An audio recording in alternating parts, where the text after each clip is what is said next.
Hey, hey guys, Patrick Donovan, EXP Realty, part of the Johnson Group here in beautiful Port Wentworth, Georgia, with Brandon Gieber from Next Move Realty. What's happening, buddy? Just living the dream. I don't like that intro, but I like the music. Oh, sorry, I got the wrong intro in there from our last live video we did last week with Tony. But today we got Mark Stevens on from the City Council. So I do want to say, please, if you're in the chat and you have questions, please type it in the chat. We'd love to have questions from you. So please type it in the chat. And Brandon, we want to keep this thing PG-13, right? PG, as civil as possible. We're here to, educate, allow you to speak, but civilly, and ask questions civilly. So here we go. Oh, you don't like the music? Yuck. Aw. That's not good. That's not good. Well, it could be worse. Facts. You're right. So, Mark, do you want to tell everybody a little bit about yourself, kind of who you are?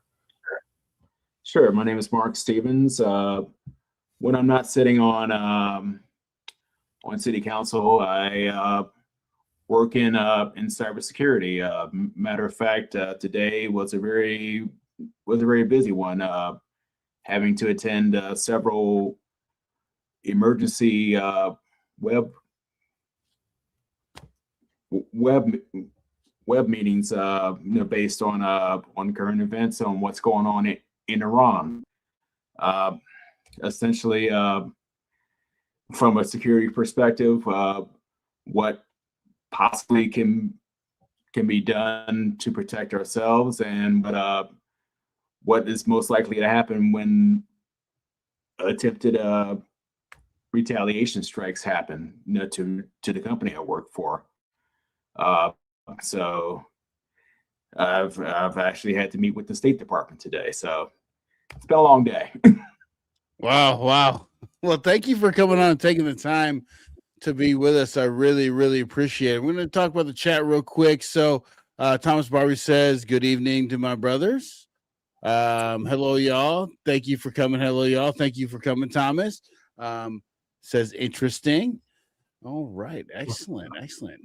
Barbie, they made me change my background.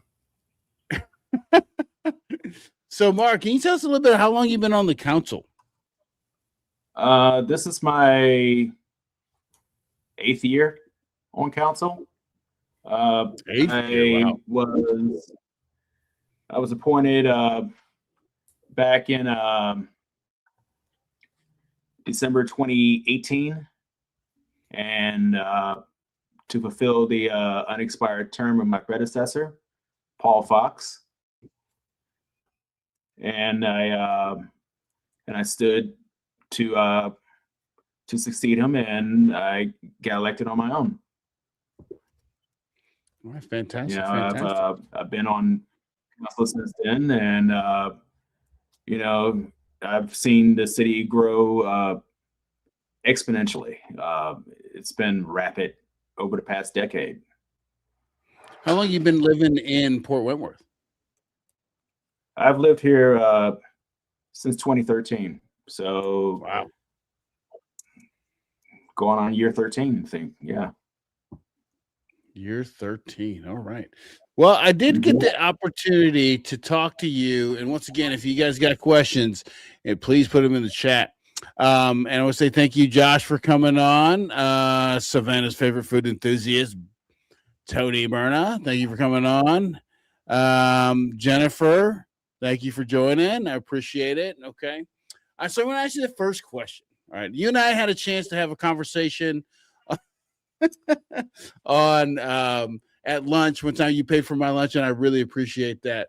And we were talking about some of the past leadership and how you had to deal with the council. So how has that experience shaped how you approach your role in the council today?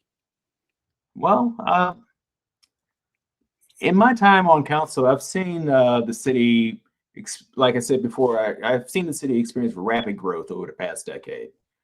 And that growth has reinforced valuable lessons I've learned in discipline and in long-term planning. My approach today is as it was back then, and that is rooted in stability, pragmatism, transparency, and transparency wherever possible. Given my actual career, there's certain things I cannot just willingly tell everybody, so Right. I have to keep that to myself until it's time. And now, obviously, execution. I mean, these days we're really doing the fundamentals extremely well.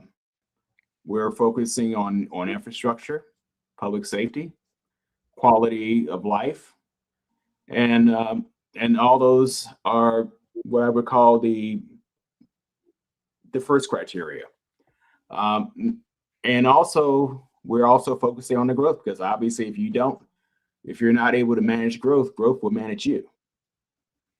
So,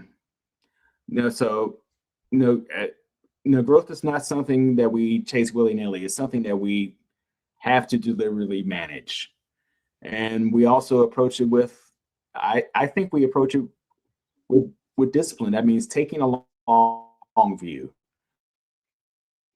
aligning our development with major infrastructure milestones, such as the upcoming widening of Highway 21, the widening of I-95. That's going to be going from the state line down to, I think, exit 84.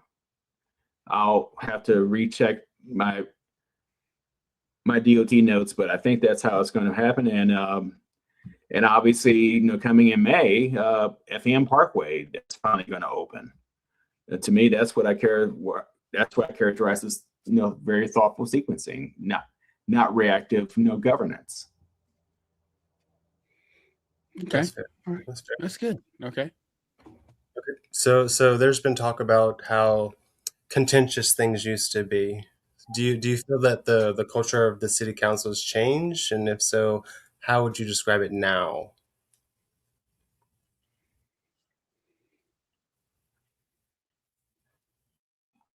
I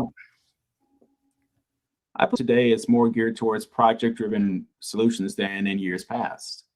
And to give you an example of this, instead of debating hypotheticals, we are actually delivering tangible outcomes. Say for instance, a new medical facility at Anchor Park that was voted on last meeting, which was last Thursday, well, a couple Thursdays ago. A 47-acre nature preserve and trail system behind the New Springs Apartments. A new Rice Creek pocket preserve. Actually, a new Rice Creek pocket park that's with a dog park behind the current. And I'm gonna break some news here, but tomorrow at Anchor Park, we're going to announce a corporate sponsor for the Port Wentworth Amphitheater. Oh, wow. Really? Mm-hmm. Is everybody invited to that? Yeah. Come on down tomorrow at 4 o'clock. Right. That's something that I think previous councils would have never considered. That's something that I've been kind of pushing forward. It's like, and it also helps bring money to the city to help pay for the park and help maintain it. Oh, okay. Well, that's cool. Breaking here on the Market Set. Go to Anchor Park tomorrow at 4 p.m. and they're going to announce the data center. Let me or the sponsorship, right? Yeah. All right. So let me catch up on the chat here a little bit. Okay. So hello, y'all says 2018. That's a long time. Tracy Saunders says, "Where are the horns?" I told you they're ahead. They're ahead. Savannah's favorite food enthusiast, looking forward to seeing what 21 when the project is done. Devilman EX says, appreciate council members directly interacting with constituents tonight. Eager to hear about data center ordinance. Okay. Speaking of that, hello, y'all says, speaking of the quality of life and growth managing you, how do you think a large scale data center will affect home values? Well, I can speak to that because before I came to the Savannah area, I lived in a place called Alpharetta, Georgia. And when I first moved to Alpharetta, Georgia, it was a town of about 13,000 people. And they didn't have any corporate environments or anything like that. But over time, they grew by having companies come in. They've also grew by having data centers there. And in my career, I've worked at some of those data centers. And when my family bought their property, it was less than $100,000 that they paid for it. As of today, it's about $450,000. So yeah, it will. I mean, there's a lot of things that will help increase your property value. I mean, I can speak to it because I've seen it. Well, I would say, and I just want to push back on this a little bit because that was in 1996 when they bought, right? And that's been 30 years. Inflation has been crazy. So you think it was the data center that did it, or you think 30 years of inflation? It played a very good part of it.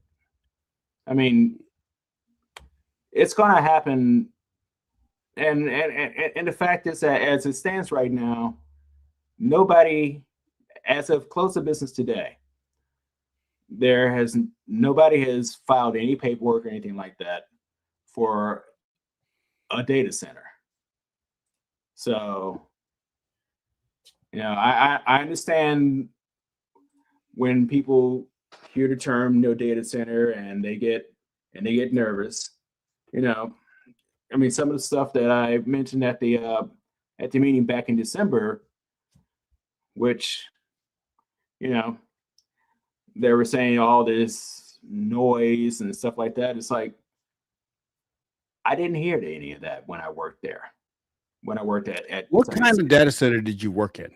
I think that makes a difference because there's AI training data centers, which is way different than a hospital. AI was not even on the exactly. So I think it's a totally different data center, right? Yeah, but do you agree? I mean, I don't know what AI is right now because at the end of the day, it's not here. Yeah. So we have to work by what's here. Okay. Cool. Okay, so we have another one. So you've been here for 13 years and you still agree with getting a data center. So I have a question for you. And I want to know from your full throat that you are agreeing that these are okay.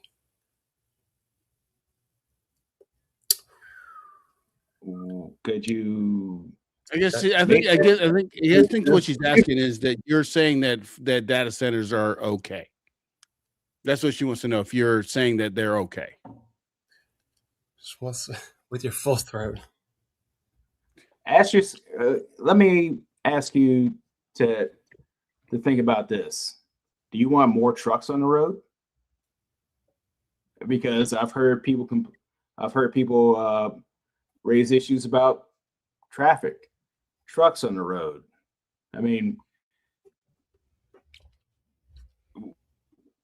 especially in the downtown area, where they don't like to have all these trucks on the road, where it costs all these, instance. I can show you emails where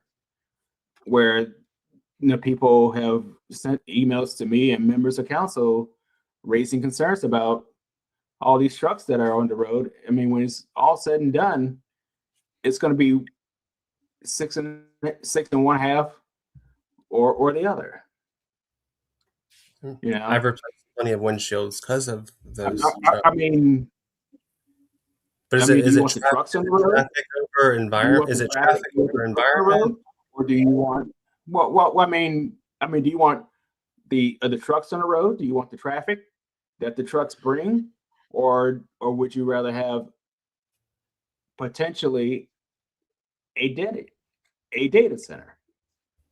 Well, I guess the question is, off the road.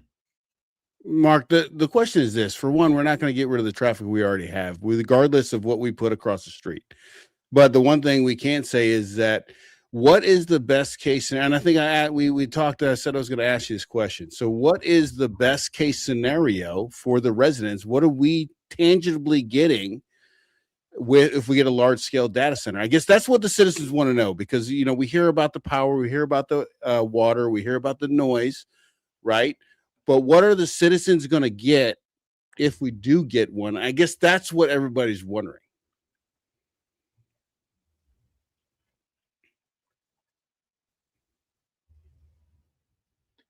What do you get when you get a data center? Well, you get people who come. Well, you get people who, you know, build. That's one. So that means that's a boost to the local economy. Two, you get people coming in to work, and they will, you know, live here. You know, by and large, especially if the property values are conducive to them. You also get, you know, people. You also get, you know, tax benefits where these companies will be paying taxes. You know, when it's all said and done, there are some benefits to this, but as it stands right now, we are basically going back and forth over something that hasn't come to pass. When it comes to pass, then only we can start having those conversations. I mean, right now, the only thing that has passed is an ordinance, and that ordinance was done so that, I mean, the ordinance was done primarily so that if something shows up, then it has to fit in a particular slot. I mean, prior to it, there was nothing there. I mean, you've actually spoken to Sean about this. You've actually spoken to Thomas about this. You've had, if memory serves, I believe anywhere from 4 to 6 shows about this, Patrick. Mm-hmm. And the fact is that prior to the word data center being introduced into the lexicon in the city of Port Wentworth, there was nothing there. So anybody could have shown up, bought one of these warehouses, put the stuff in, and we wouldn't have been able to do anything about it. Because in the term, in my field, another term for data centers, data warehousing. And in the past, we've had incidents where if something was not written into our ordinances or even addressed, and we've actually had a couple of court cases where we were forced to accede to their things because we would have been sued and we would have lost. This is an instance where we decided to take advantage of the opportunity that we have right now and put it in there. I mean, and this is an opportunity so that we can address it. And there's a minimum amount of guidelines. And we've even committed to the fact that, yeah, we will rewrite it. When are we going to do that? When? Yes. I don't know right now. But right now, we are in the process of taking care of it. You submitted a couple. I looked at them, and I've even rented one, you know, for myself. I mean, because one of the things I actually do is I write policies, and policies is another word for ordinances. Right. Well, I know when I talked to the city attorney, he said that you guys were looking over it, talking about doing a workshop to try to figure it out. So I'm glad that that's happening. My concern is with the timeline is the longer we take, is my fear is if we don't, and I think I'll just say this right here. I'll just read Debbie Wiley's comment here. She says, as she sits here, she watches the ticker. I see that home prices are down. Why has the city council not put a moratorium on data centers? Why was a moratorium put on the ICE detention centers with no discussion? So she wants to know why we're not putting a moratorium on the data centers so we can get the language correct. And I had been told by the city council or the city attorney that, okay, it's because we didn't have the language in there, but now we do have the language in there. So why are we not doing the same thing we did with the detention centers, I guess, is what we want to know.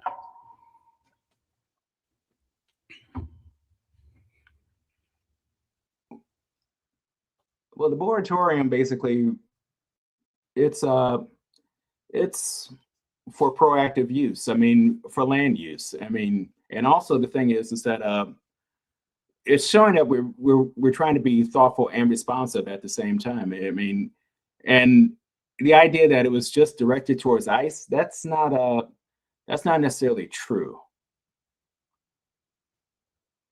No, I understand that, but I mean, if we could put one on detention centers just in general, why can't we do one on the data centers so we can get the language right? I think because I think when we had talked before, we had talked about, I want to get it right at the beginning, just in case it does happen, they can't run us over. This is my whole thing in the beginning. These billion-dollar companies, we cannot stand against them.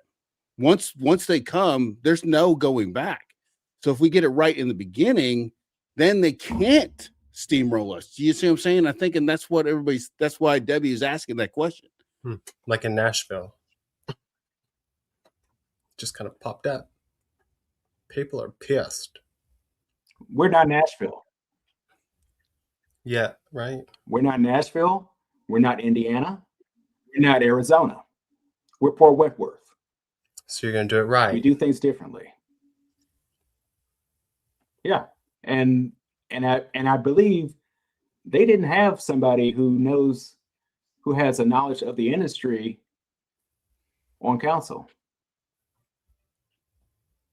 I've been doing technology since the 90s and working in many different disciplines. I've been a network engineer, network admin, systems admin, domain admin, security admin. I've done forensics, digital forensics. So my background is pretty diverse. And in that time, you expose yourself to many different parts of the game. So when I say, those cities, those areas, they probably did not have someone who is well-versed in technology issues. In Port Wentworth, you actually do have someone who's well-versed, even to the point where some of the stuff that went on today, I even helped out the city to let them know about what was going on. And I do that from time to time because I look at it as being a good neighbor. That's noble. I like that. Tim asked what kind of protections will we have from future data centers? Well, one is, as it stands right now, we have a population limitation. And that's because when you look at where we are right now, we're about 17,000, 18,000 people in the city. And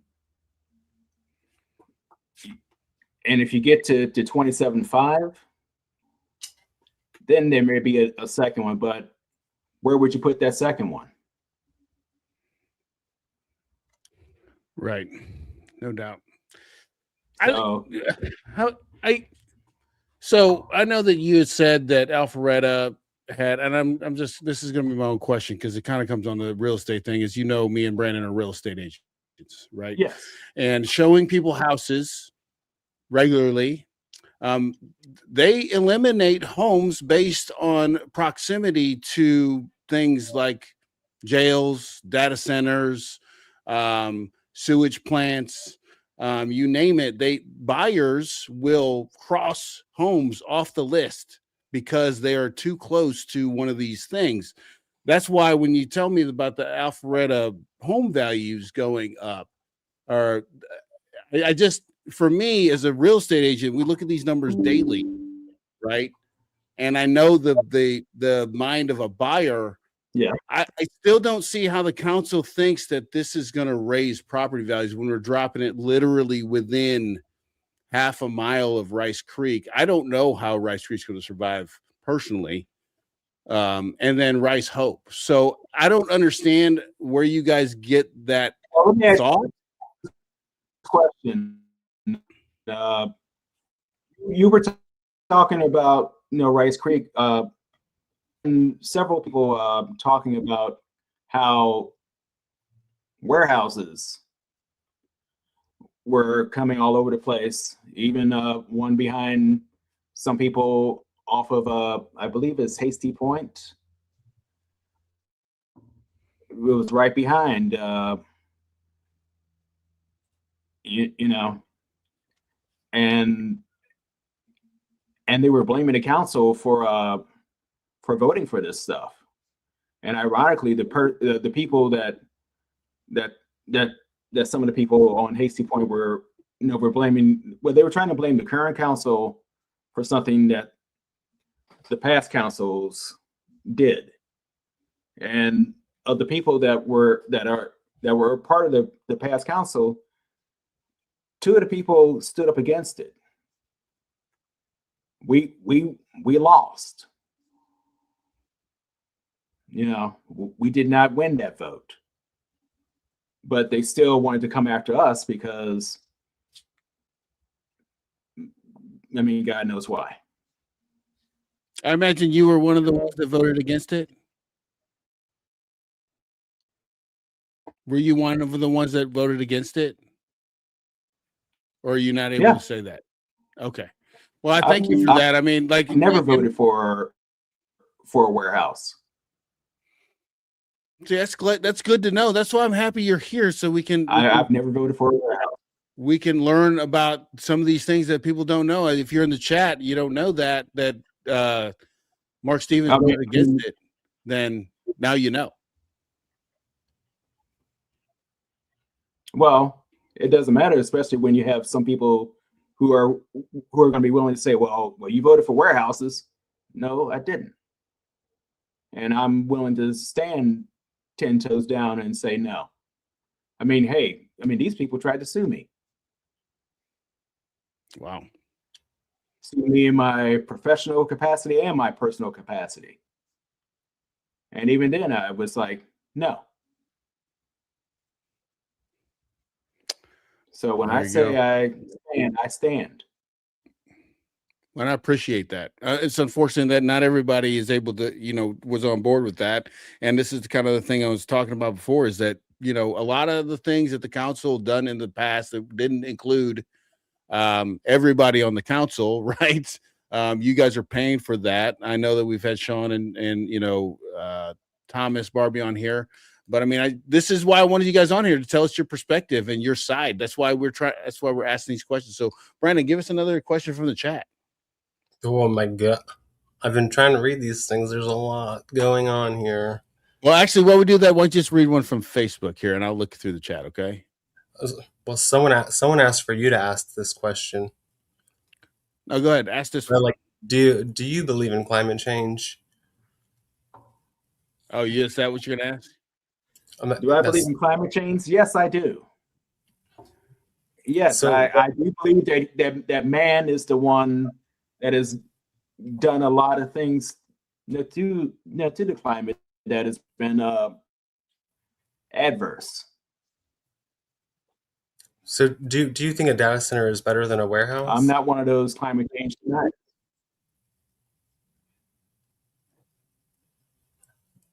I feel like I do believe in some instances.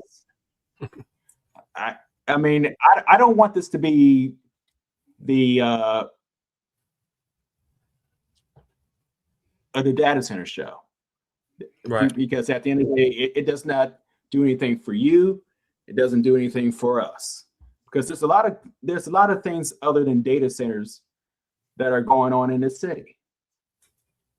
Okay. So speaking of, with Port Wentworth growing so fast, how do you Yeah. personally evaluate what kind of development is good for the city versus what might not be such a good fit for Port Wentworth? I do it based on I look at it through three lenses: infrastructure capacity, physical impact, and community compatibility. When I say infrastructure capacity, can our roads, utilities, and public safety systems support it without straining residents? Physical, does it strengthen the tax base? That to me is going to be important as well, because it's gotta strengthen the tax base, pay for the services it requires, and help fund long-term improvements. Whether people believe it or not, downtown Fort Wentworth, there's a lot of things that we still need to do in that area, especially when it rains heavily and you have floods. Right. We've done a lot. There's more that needs to be done, and community compatibility is aligned with the character, needs, and vision of Port Wentworth. Okay. So when you look at if growth funds infrastructure improvements, then and supports public safety and enhances the quality of life, then yes, that will be a strong candidate. when you look at the next 5 to 10 years, Mark, what do you see Port Wentworth to become? What is the vision you guys are working towards? Okay. Well, I look at it as 5 to 10 years from now.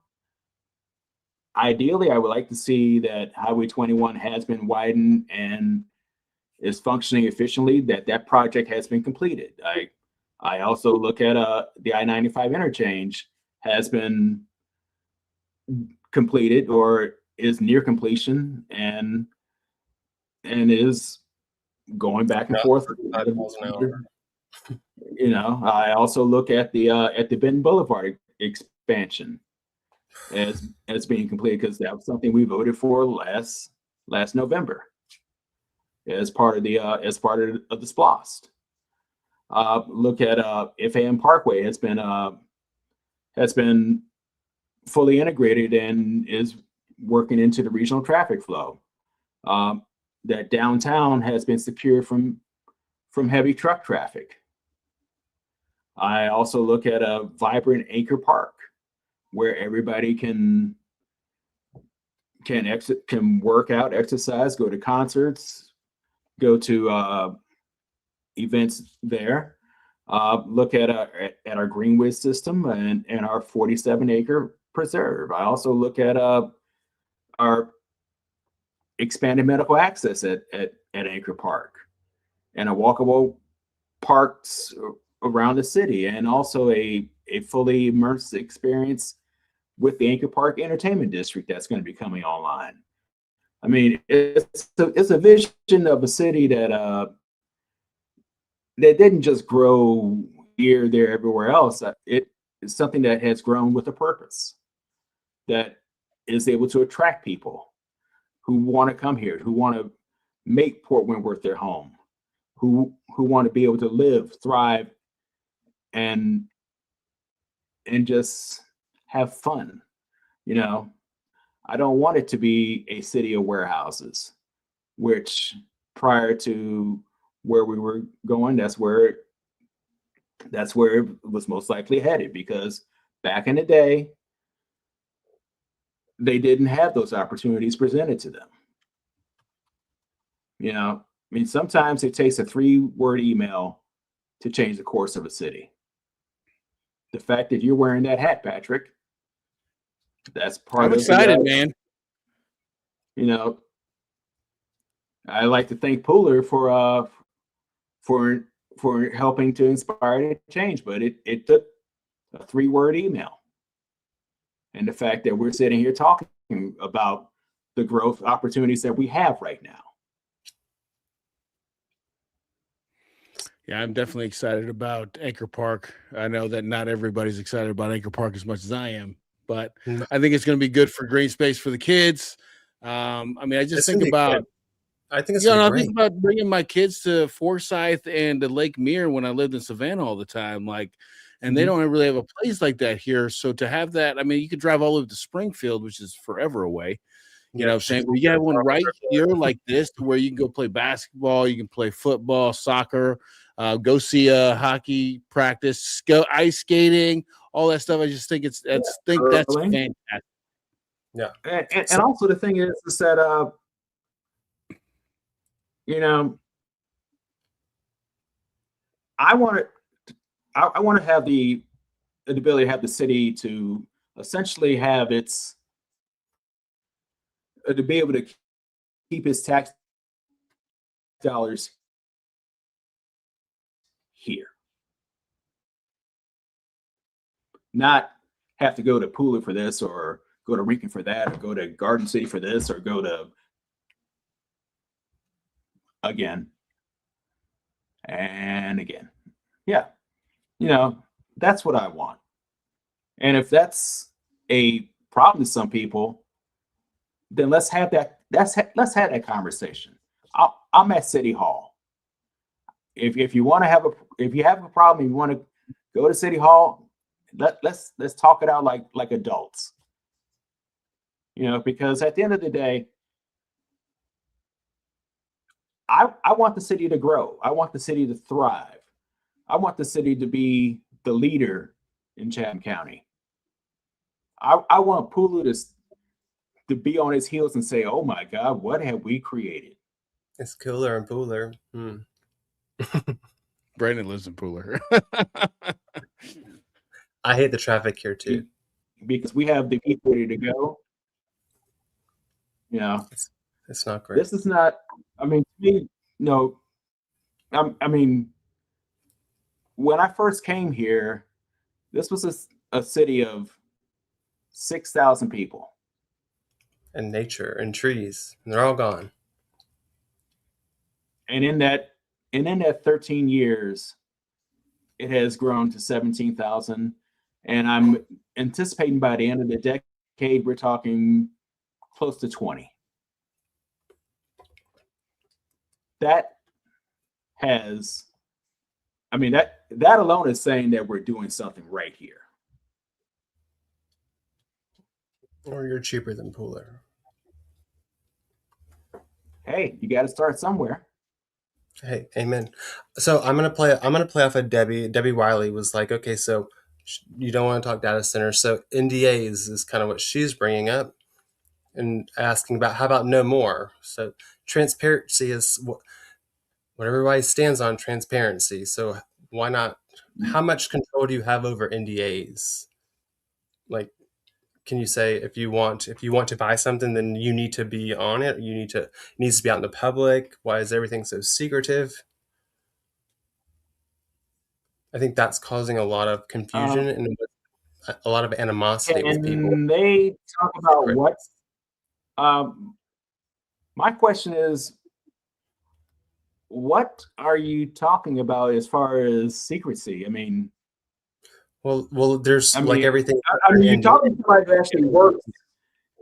I mean, you're literally talking to somebody who has worked behind closed doors for in his regular life. Now, on council, there are certain. I mean, there have been certain times when contracts are being discussed. You know, like say for instance, when the Ghost Pirates initially came up, it did not make sense for us to talk about, well, here's what we're going to do, because the last city that talked about what they were going to do was Pooler and about the Ghost Pirates. And guess what? Somebody found out about it, especially when you talk about it on social media, talk about it in the news. and you don't have the deal locked up yet. And since you guys are real estate agents, you guys know what, if you don't have a deal locked up, what do you have? Nothing. You got nothing. More houses. No. You got nothing. If the deal's not locked up, you got bogus. Well, I think they're talking about, Sean was saying that there was an NDA the developer had that he couldn't talk about who the data center was coming. That's what I think she's referring to, not what you guys are doing, the council, that they could come here and have an NDA and try to negotiate on behalf of them, but not be able to disclose who they are. Hold on a second. Oh, you're good.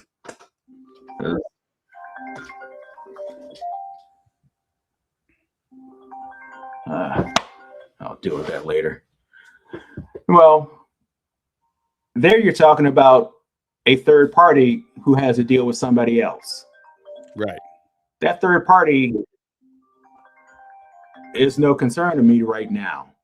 It doesn't become a concern to me until it comes to my desk. You know. So Debbie, he can't really. This council can't really do anything about NDAs that the Facebook or Meta or OpenAI have with the developer. There's nothing the council can really do about that. So I understand where you're coming from on that. All right, let's catch up on the chat here because we had a lot of chat here. I'm going to go through this really quick, and we're not going to get too crazy on it. But Jennifer says, now there's a good idea. Make it a green space for people to enjoy. Okay, got it. Devilman EX says expanded medical access at Anchor Park. Isn't there going to be aren't they putting a medical center there, Mark? Or the plans are to do that? Yeah, we voted on at the last meeting. Is that more of a like sports medicine kind of thing, or is that like an actual like medical center? From my understanding, it's a little bit of both. Oh, there you go. So if I have a heart attack, I can go there, or if it's one of those things where, yeah, okay. It's I mean,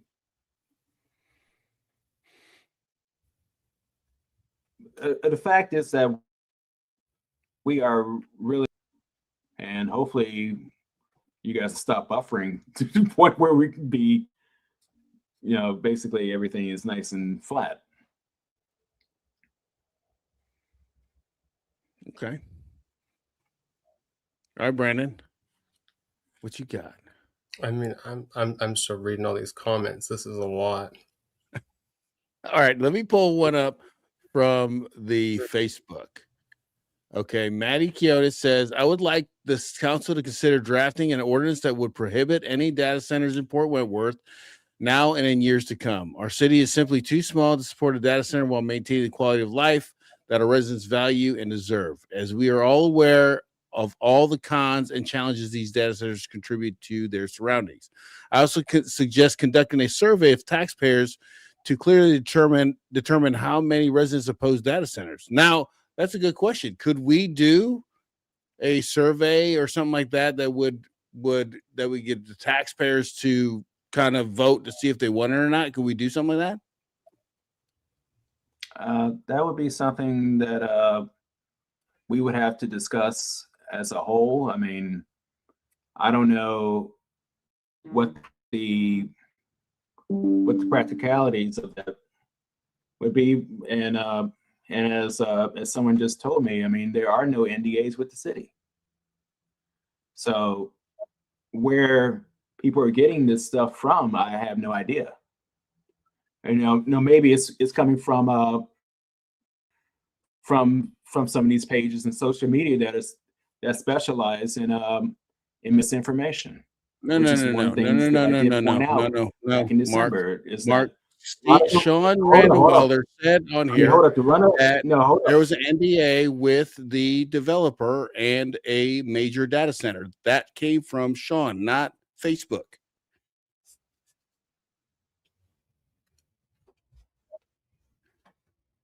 So that's where they got that from. It's not just But because that's the one thing I've been trying to say. It's like party A and party B can have something going on, but we're party C, and party right. C No, that's what I'm does saying. not know about what party A and party B are doing.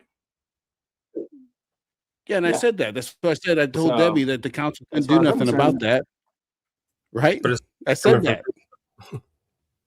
I agree with you. You can't do anything about a third party with an NDA with a developer, right? That's nothing the city can do about that. We agree with you. Totally agree. Okay. And okay, y'all, it's not even on Facebook. and plus, if you paid attention to everything that went on in Facebook, you probably it probably would not be it definitely is not healthy. You should definitely do your research if that's where you're going for your information. So Isaac asked, in your opinion, do you think And council should vote based on citizens' feedback or based on what they believe?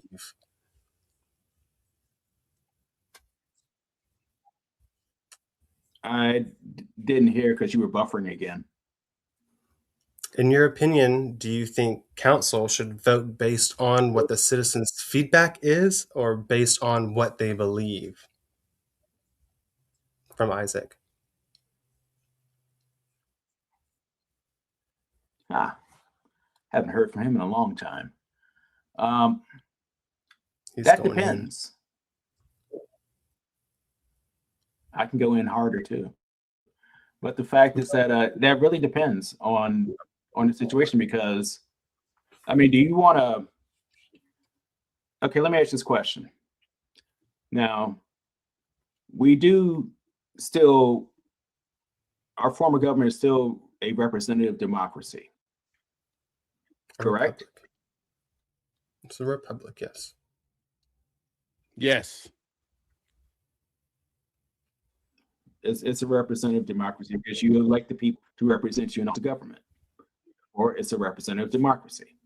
Now, when you vote for these people, you also have to take their expertise. Now, say for instance, my expertise was on electricity and how many ohms it would take to do certain things.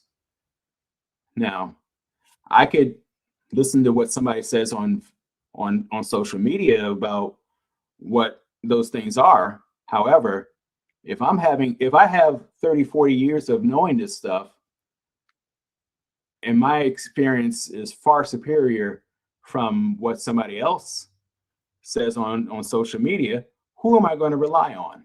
The person on social media who God knows where they get their information from, or someone?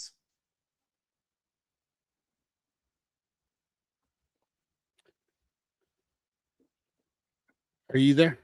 Did we lose you? Question. Oh no! Well, no. Are you alluding to the fact that you've been in computing and technology for the past 30 years and data centers? No, I'm just using. I'm not using. I'm taking me out of the subject. I'm just talking about if everything were equal, and you got one group of people who's saying that X, Y, and Z is how certain electricity things should be, versus somebody who's been doing this stuff day in, day out. And if you put that person in office, you're also buying into their expertise on certain things. I agree. Yep. So who are you going to go with? You're going to go with somebody who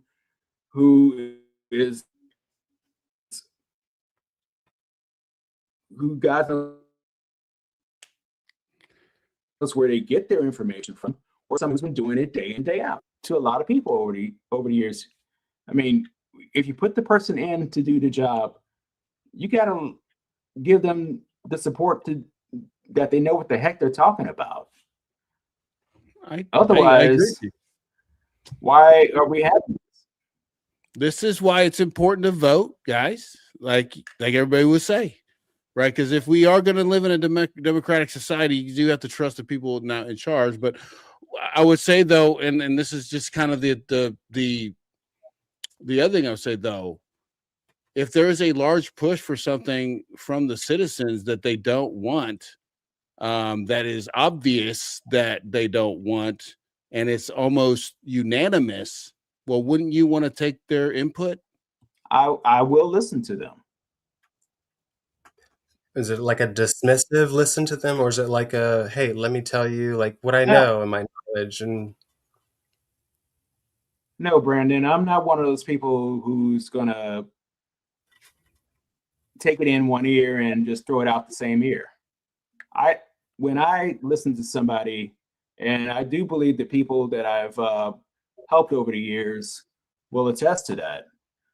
I listen to them, and I do it in such a way that I listen with empathy. I listen to see how we can do it, and while I'm listening, I'm also trying to come up with solutions that will work for everybody. You know, it's not. you I mean, can't please there are some people. True, and I try not to please everybody. I also got to make sure it works. I mean, if nobody's happy with a solution, You made the wrong then some people will say,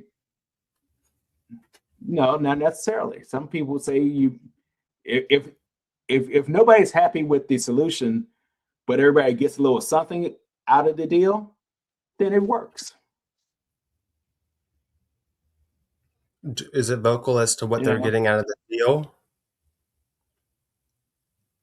Could you repeat that, please? Is it vocal as to what they're getting out of the deal? No, I think it's. I mean, to me, it's basically if two sides who are opposed to each other, and there's a third party that has to make a decision. Now, I'm going to listen to what the people say. I'm going to listen to what the second party would say. And I have to weigh the pros and cons of each.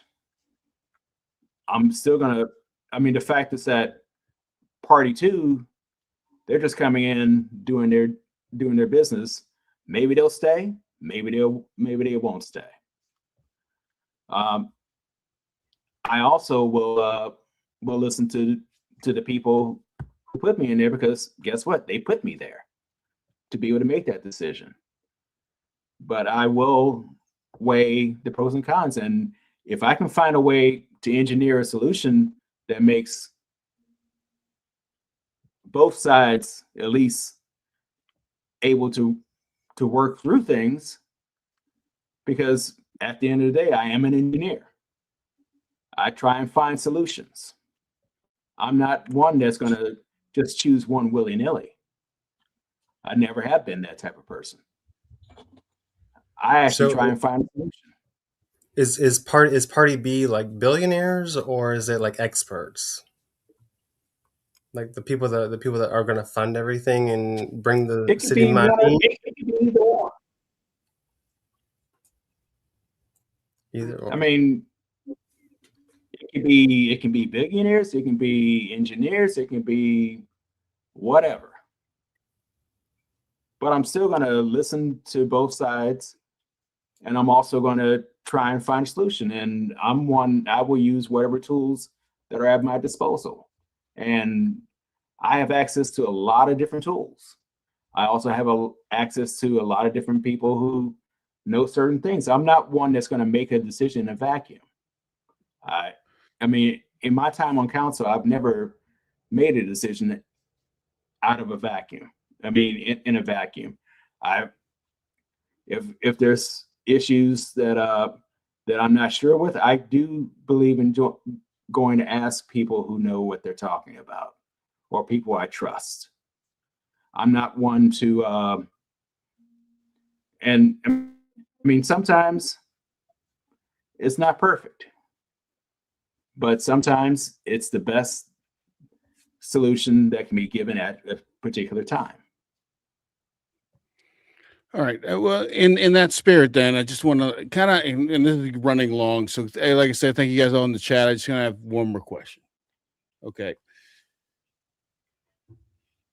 If we're gonna start using all the tools at your disposal to make the right decision, I know right now, because it's defined in the ordinance, that we can do a moratorium. That's one of the tools the city has to put a moratorium on data centers, and then we could get just suggestion, but we get like a town hall meeting where we get everybody in there to talk about it and maybe take these votes to see if anybody wants it in there.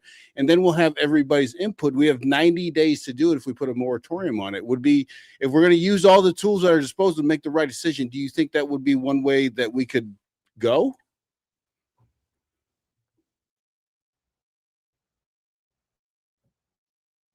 It's something that can be considered.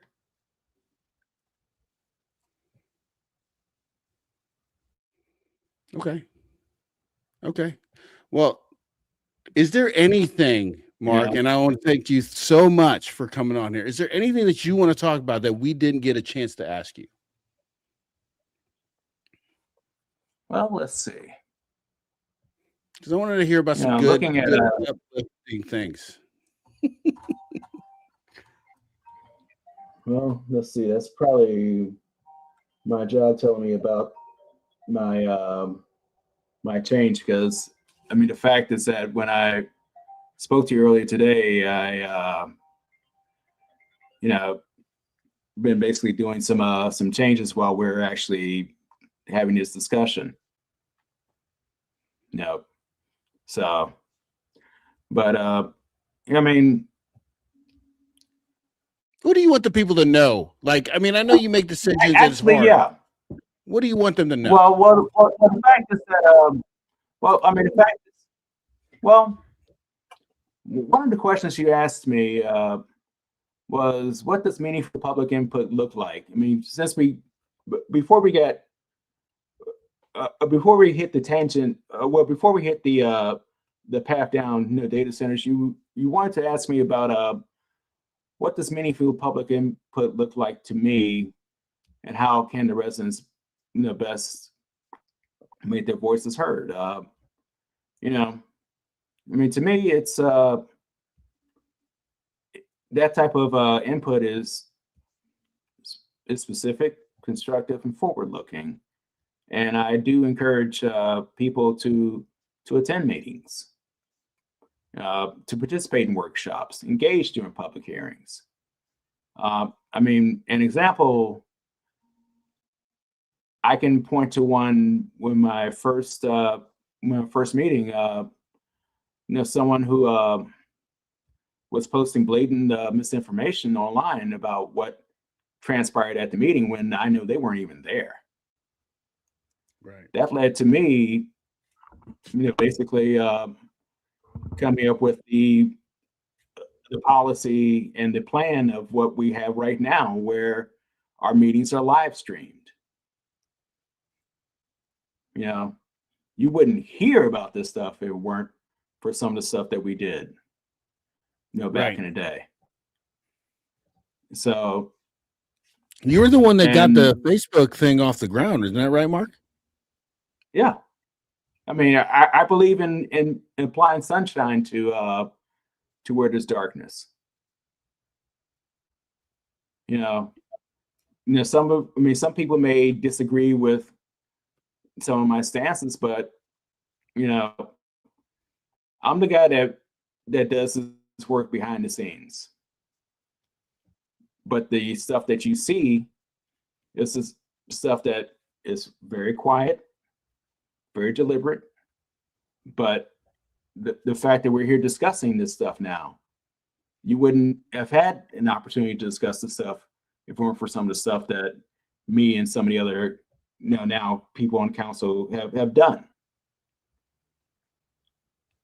So while people like to criticize here, there, everywhere else, look at what has been done. Look at how far this city has come. I mean, there was a time where the city back in the 90s, there was a time where the city almost folded because they did not have revenue coming in. What I'm trying to do is build a diverse city where revenue is coming in from different sources as opposed to just going in one direction. And if that direction falls, guess what? You're looking at the next Gary, Indiana. You're looking at the next small town USA where the big business has decided to relocate. I want to be able to build a city where it can stand on its own, where it does not need to have one big business, where it can have this business supplying here, this business supplying there, this business supplying there, and so forth. Now, some people may disagree with that. I don't know why. Because I mean, I have seen where, back in the 70s and 80s, back when they had one of the major recessions, where steel company leaves, city dies, or in the Detroit area. In one of the suburbs in Detroit, where car company leaves, plant closes, city dies. Right. When I heard about what happened in Port Wentworth back in the 90s, city almost died. That to me, that's a travesty. That's something at the end of the day, it should not happen. And if you have people who are able to plan things like we have and are able to diversify the city's portfolio, it has a chance to thrive. That business can go away. We have something to replace it. We have something that's already here. So do you when think I say that I want to be able to keep our tax dollars to thrive? Huh? Do you think the data center out is the data center way to take to help Port Wentworth thrive? Well, the fact is that we are still talking about, it is nothing more right now than an addition to an ordinance. That's it. There is no record. I mean, there's no, as far as we know right now, as we speak, there's no data center coming and knock on the door saying, hey, we want to come in. Without an NDA. There's none, zero, nothing. Well, let me ask you this, Mark. While we're talking about that, I mean, it's the biggest threat in a way. I mean, warehouses is a threat. The fact that somebody can do something cuckoo on one day, that can be a threat. I deal with threats every day. And I do mean threats. I mean, we're talking about, I work in a field where basically I have to protect the PII of a lot of people. And if that information get hacked and get out for everybody, for consuming, for public consumption, that's me not doing my job. So I live with threats on a daily basis. I live with threats coming from, not only from the script kiddies, I have to deal with nation states. Yeah. That's not good. Yeah. That's not good. So, well, like I said, I can't imagine what you guys go through on a daily basis. I see the Facebook stuff. You guys are constantly getting attacked.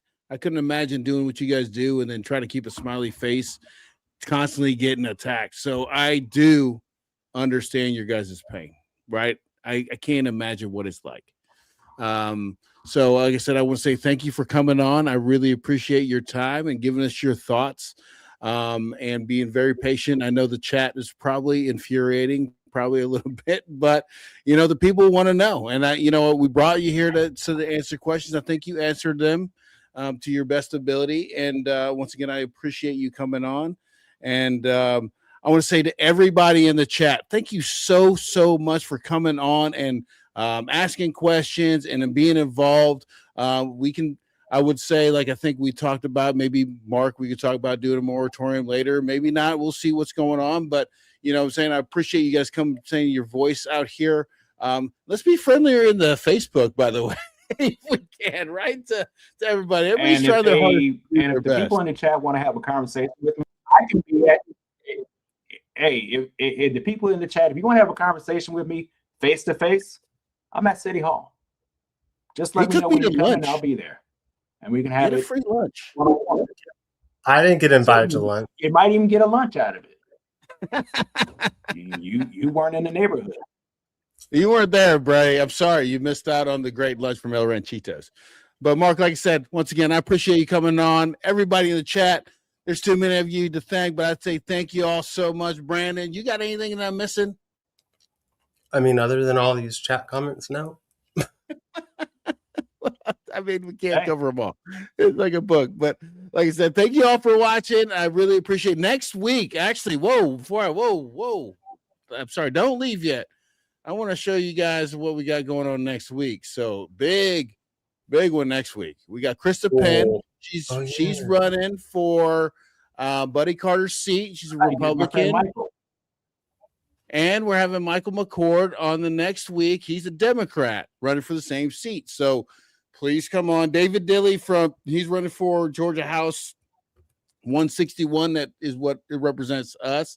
So if you guys are interested, I would love for you guys to come see Krista Penn, Michael McCord. They're running for Buddy Carter's seat. So definitely come back out with some questions for them. I really appreciate you guys watching. I'll talk to you guys soon. Bye. Yeah. Bye. Toodaloo.